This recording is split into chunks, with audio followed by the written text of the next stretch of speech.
नमस्कार साथियों, मैं आज अति महत्वपूर्ण सेशन के साथ आपके सामने उपस्थित हुआ हूं ताकि आने वाला जो एग्जाम होगा आपको अधिक से अधिक मदद दिलाएगा। जितने भी क्वेश्चंस हम वीडियोस बना रहे हैं सभी क्वेश्चन वीडियो आप देखिए दोस्तों, और आपको एग्जाम में जरूर सफलता दिलाने में बहुत ही मददगार साबित होगा। तो पहला क्वेश्चन है 1969 में 1969 ईस्वी में जवाहरलाल नेहरू विश्वविद्यालय के पहले कुलपति कौन बने। 1969 में जवाहरलाल नेहरू विश्वविद्यालय के पहला जो कुलपति बना था दोस्तों, वह कौन था? तो जी पार्थ सारथी थे। कौन थे? जी पार्थ सारथी थे। और जी पार्थ सारथी आप देखे होंगे कि जवाहरलाल नेहरू विश्वविद्यालय के बहुत ही चर्चा में रहता है। ये इसको जेएनयू के नाम से भी जानते हैं दोस्तों। JNU Jawaharlal Nehru university, Jawaharlal Nehru university Delhi में है। इनको जेएनयू के नाम से प्रसिद्ध है। और ये जेएनयू जो है प्रत्येक वर्ष आप देखिएगा एक होनहार छात्रों को उदय जरूर देता है। प्रत्येक सालाना आप देखिएगा कि 10-15 ऐसे स्टूडेंट्स निकलते हैं जो कि देश दुनिया में नाम रोशन कर रहे हैं दोस्तों। जवाहरलाल नेहरू विश्वविद्यालय की एक खासियत रहा है, इसलिए क्वेश्चन भी ला दिया है कि 1969 ईस्वी में जब जवाहरलाल नेहरू विश्वविद्यालय की स्थापना हो रहा था तो उस समय का था कि पहले कुलपति कौन थे? तो जी पार्थ सारथी थे दोस्तों। कौन थे? जी पार्थ सारथी थे। ऑप्शन सी हो जाएगा। नेक्स्ट क्वेश्चन, कौन सुमेलित है? देखिए बहुत इंपॉर्टेंट क्वेश्चन आ गया। कह रहा है कि कौन सही सुमेलित है दोस्तों। एक तरफ पुस्तक है, दूसरे तरफ लेखक है। सभी पुस्तक और लेखक के बारे में हम लोग चर्चा करेंगे।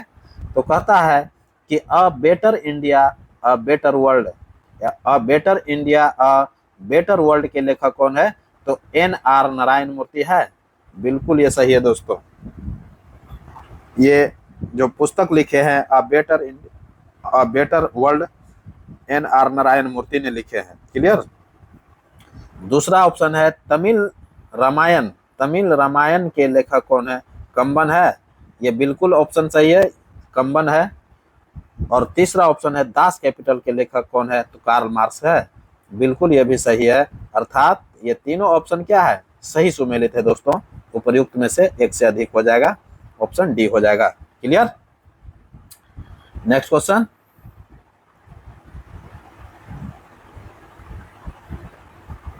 दो हजार उन्नीस में अंतर्राष्ट्रीय खगोलीय संघ 2019 में अंतर्राष्ट्रीय खगोलीय संघ द्वारा किस भारतीय संगीतकार के नाम पर मंगल और बृहस्पति के बीच एक छोटे ग्रह का नाम रखा गया था?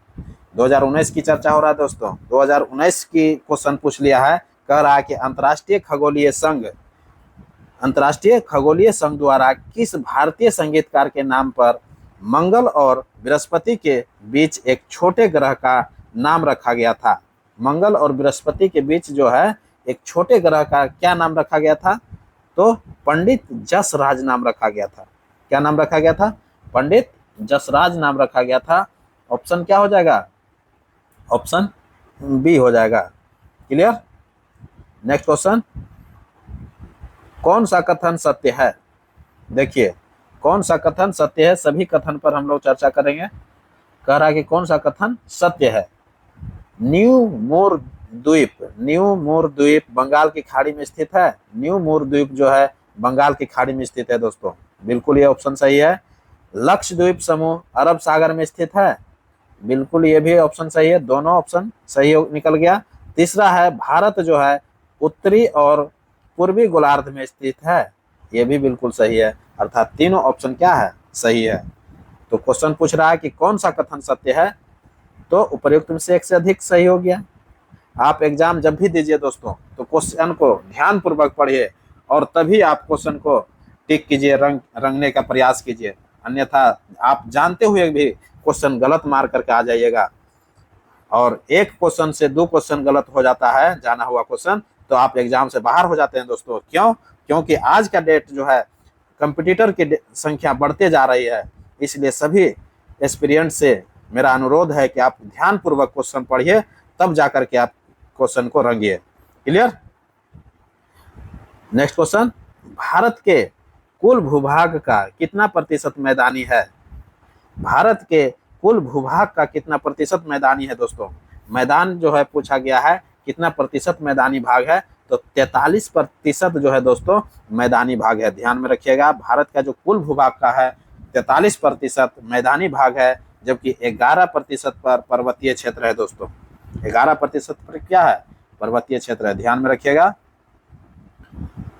नेक्स्ट क्वेश्चन, मिर्गी मिर्गी की औषधि मिर्गी की औषधि किस लाइकेन से प्राप्त होता है दोस्तों? मिर्गी की औषधि किस लाइकेन से प्राप्त होता है?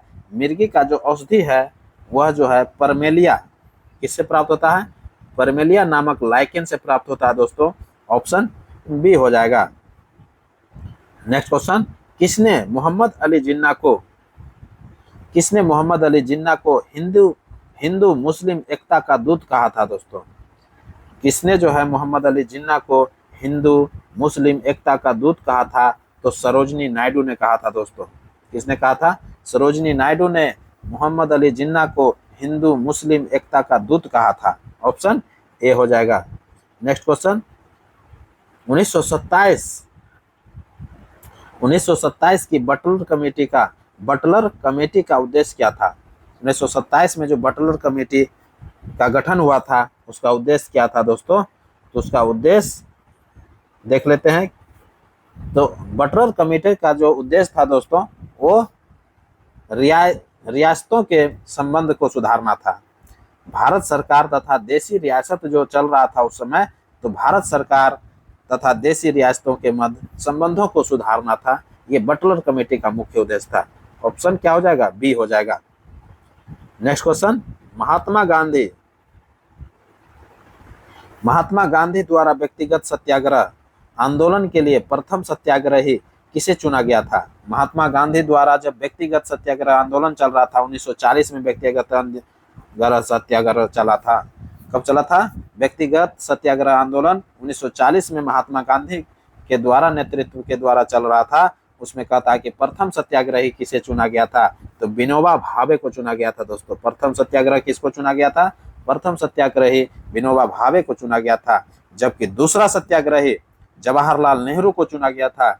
जबकि तीसरा सत्याग्रही ब्रह्मदत्त को चुना गया था दोस्तों। ध्यान में रखिएगा, पहला विनोबा भावे, दूसरा जवाहरलाल नेहरू और तीसरा ब्रह्मदत्त। ये क्वेश्चन बार बार एग्जाम में पूछा जाता है दोस्तों। इसलिए जब भी आप कोई भी वनडे एग्जाम दीजिए ये तीनों क्वेश्चन को आप क्लियर रखिए दिमाग पर, ताकि कंफ्यूजन ना हो। नेक्स्ट क्वेश्चन, द्वितीय विश्व युद्ध के दौरान ब्रिटेन का प्रधानमंत्री कौन था? द्वितीय वर्ल्ड वार जब चल रहा था दोस्तों, सेकेंड वर्ल्ड वार, तो उस समय जो कहता है कि ब्रिटेन का प्रधानमंत्री कौन था? तो विंस्टन चर्चिल था दोस्तों। कौन थे? विंस्टन चर्चिल थे। कब?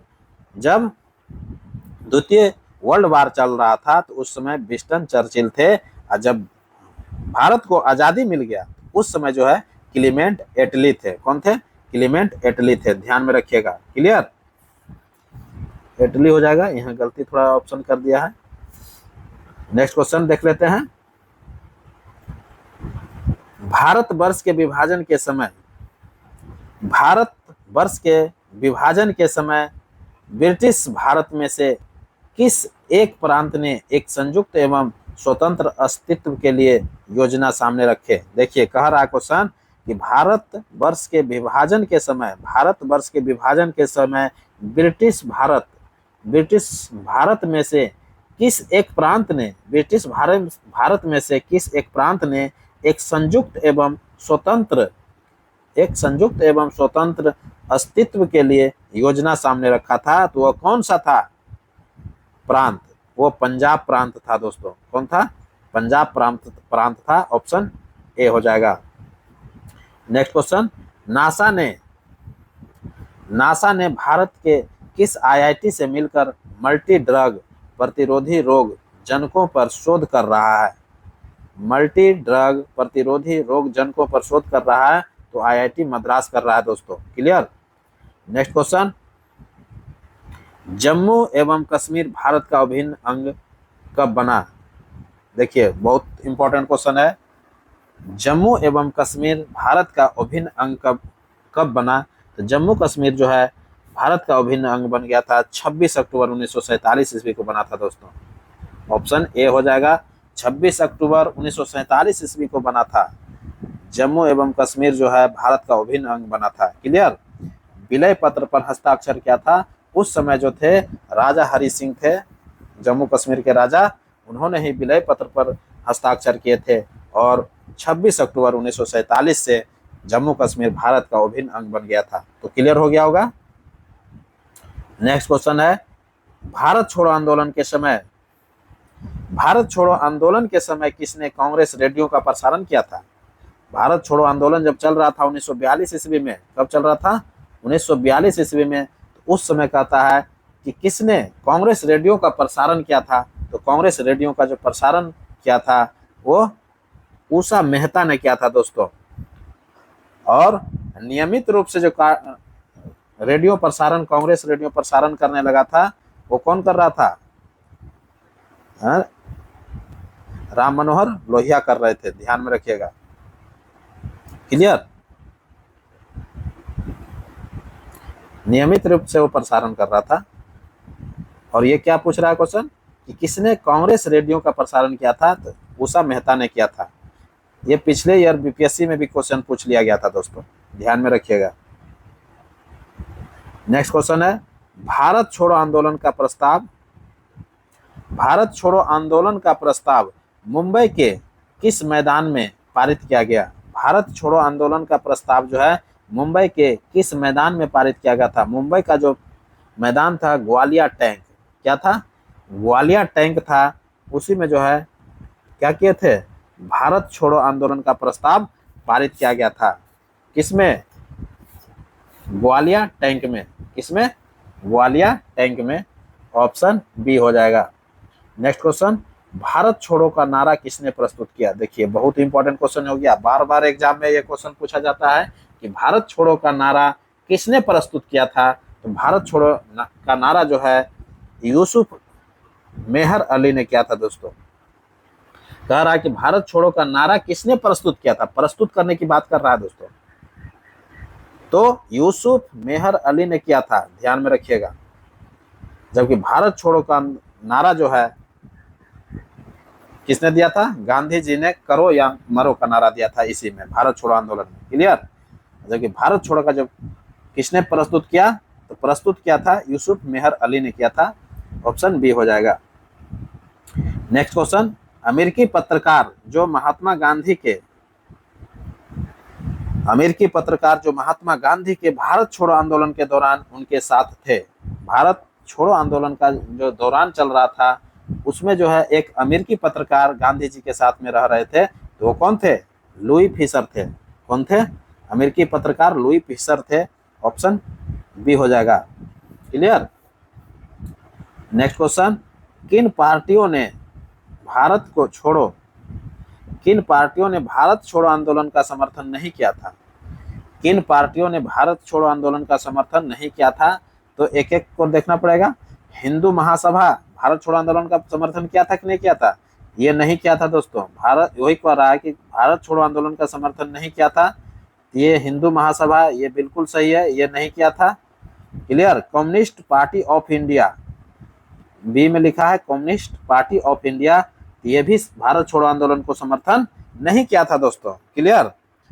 और तीसरा है यूनियनिस्ट पार्टी ऑफ पंजाब, तो यूनियनिस्ट पार्टी ऑफ पंजाब भी नहीं किया था। अर्थात ये तीनों जो देख रहे हैं, Hindu Mahasabha, communist party of India, unionist party of Punjab, ये तीनों जो है भारत छोड़ो आंदोलन का समर्थन नहीं किया था दोस्तों।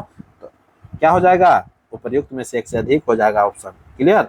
आंसर क्या होगा? उपर्युक्त में से एक से अधिक, ध्यान में रखिएगा, ये बहुत ही इंपॉर्टेंट क्वेश्चन है दोस्तों। क्लियर। नेक्स्ट क्वेश्चन है, मानव आहार में, देखिए मानव आहार में पॉलिश किए हुए चावल के उपयोग से कौन सा रोग होता है? मानव आहार में जो पॉलिश किया हुआ चावल होता है दोस्तों, उपयोग से कौन सा रोग होता है? मानव आहार में पॉलिश किए हुए चावल के उपयोग से कौन सा रोग होता है? आप देखे होंगे आजकल जो चावल जो होता है वो पॉलिश किया हुआ चावल आता है दोस्तों।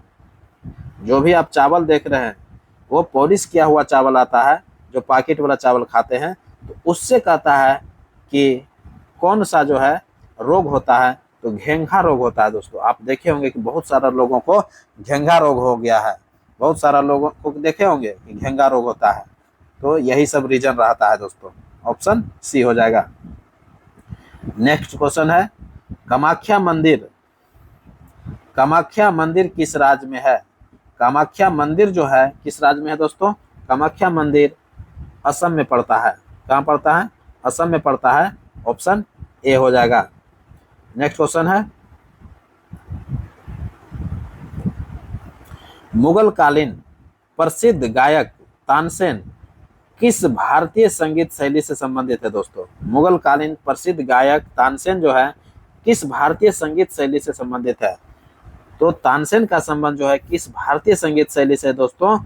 तो ध्रुपद से है। किससे है? ऑप्शन सी हो जाएगा, ध्रुपद से है। क्लियर। नेक्स्ट क्वेश्चन, उड़ीसा के नए सीएम कौन बन गए हैं? उड़ीसा के नए सीएम कौन बन गए हैं? तो उड़ीसा का जो नए सीएम बना है दोस्तों, मोहन चरण मांझी बने हैं। कौन बने हैं? ऑप्शन ए हो जाएगा, मोहन चरण मांझी। क्लियर। नेक्स्ट क्वेश्चन, मानव शरीर में खून की शुद्धिकरण को क्या कहते हैं? मानव शरीर में खून के शुद्धिकरण को क्या कहते हैं? तो डायलिसिस कहते हैं दोस्तों। क्या कहते हैं? डायलिसिस कहते हैं।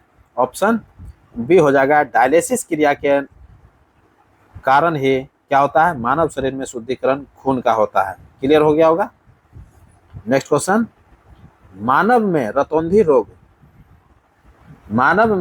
रोग किसके कमी से होता है? मानव में जो रतौंधी रोग हो जाता है दोस्तों, तो विटामिन ए के कमी से होता है। किसके कमी से होता है? विटामिन ए के कमी से होता है। ऑप्शन सी हो जाएगा, vitamin A. Clear. Next question है, प्लाज्मा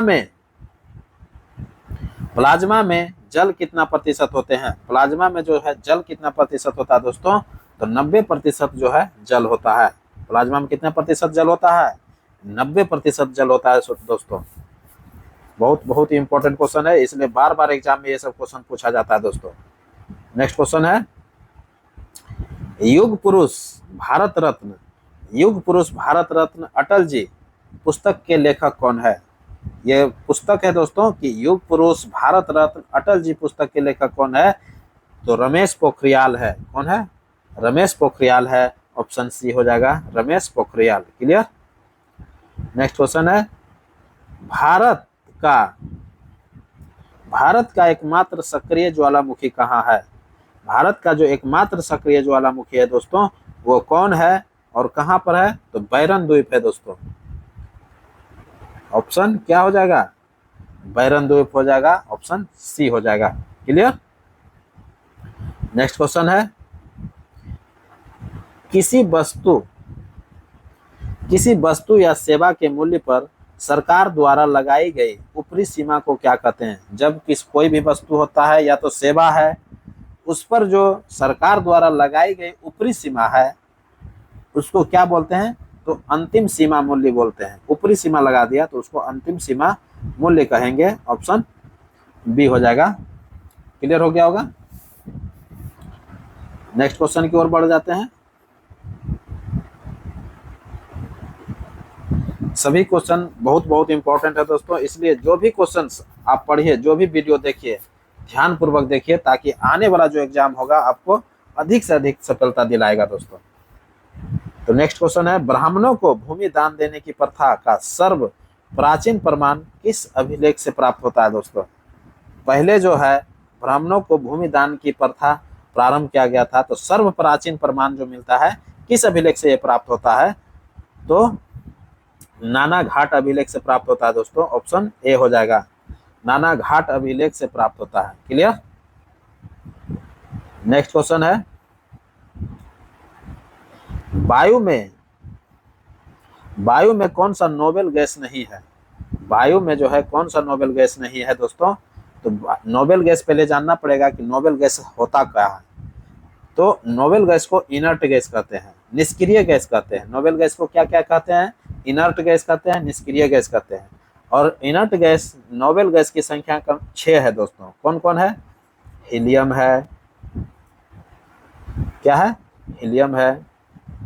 उसके बाद क्या होता है, हीलियम के बाद नियन है, एनी बोलते हैं। उसके बाद आर्गन है, AR। उसके बाद क्या है, क्रिप्टन है, KR। उसके बाद क्या है, जेनन है, ZEXE, जेनन होता है। और रेडॉन होता है, RN। ये 6 जो होता है नोबेल गैस है दोस्तों। इसी में से कह रहा है कि कौन ऐसा नोबेल गैस है जो कि वायु में नहीं पाया जाता है, यही है। ये रेडन जो देख रहे हैं दोस्तों, ये रेडॉन जो है ये वायु में नहीं पाया जाता है, ध्यान में रखिएगा। तो क्लियर हो गया होगा। जबकि जेनॉन को स्ट्रेंजर गैस के नाम से जाना जाता है, ध्यान में रखिएगा। ये जेनॉन को स्ट्रेंजर गैस के नाम से जाना जाता है, और रेडॉन जो है वायुमंडल में नहीं पाया जाता है, ये ध्यान रखिएगा। और वायुमंडल में जब बात करते हैं, वायुमंडल की जब चर्चा करते हैं कि वायुमंडल में क्या क्या उपस्थित है, तो नाइट्रोजन 78% के लगभग है दोस्तों। नाइट्रोजन 78% के साथ सबसे एक नंबर पर रहता है। ऑक्सीजन जो है कम से कम 21% रहता है दोस्तों। और कार्बन डाइऑक्साइड 0.03% है, क्लियर। और जल वाष्प जो है 0.4% है। और नोबेल गैस जो है 0.95% है। जो नोबेल गैस, यही जो हम नोबेल गैस की चर्चा कर रहे थे जो दोस्तों, तो वायुमंडल में जो है नोबेल गैस की मात्रा कितना है, 0.95% है, क्लियर। और नोबेल गैस में कौन नहीं पाया जाता है वायुमंडल में, रेडॉन नहीं पाया जाता है, क्लियर। तो आप क्लियर समझ में आ गया होगा, ऑप्शन बी। नेक्स्ट क्वेश्चन की ओर बढ़ते हैं। कहता है कि महाजन काल में महाजन पद काल में अनाज रखने के लिए किस पात्र का उपयोग किया जाता था। महाजन काल का जो पद, महाजन पद का जो काल था दोस्तों, अनाज रखने के लिए किस पात्र का उपयोग होता था, तो चित्रित धूसर मृद भांड का प्रयोग होता था। किसका प्रयोग होता था, चित्रित धूसर मृद भांड का प्रयोग होता था, क्लियर। तो ऑप्शन बी हो जाएगा। नेक्स्ट क्वेश्चन ले लेते हैं, और ये अंतिम क्वेश्चन रहेगा इस वीडियो का। कह रहा है कि रसमंजरी के रचनाकार कौन है। रसमंजरी जो पुस्तक है दोस्तों, रसमंजरी के रचनाकार कौन है, तो भानुदत्त है। ऑप्शन क्या हो जाएगा, ऑप्शन सी हो जाएगा, भानुदत्त। क्लियर हो गया होगा। तो सभी वीडियो को आप देखिए, और इसी के साथ अब हमको इजाजत दीजिए। मैं एक पुनः नए वीडियो के साथ उपस्थित होऊंगा, तब तक के लिए पढ़िए। नमस्कार, जय।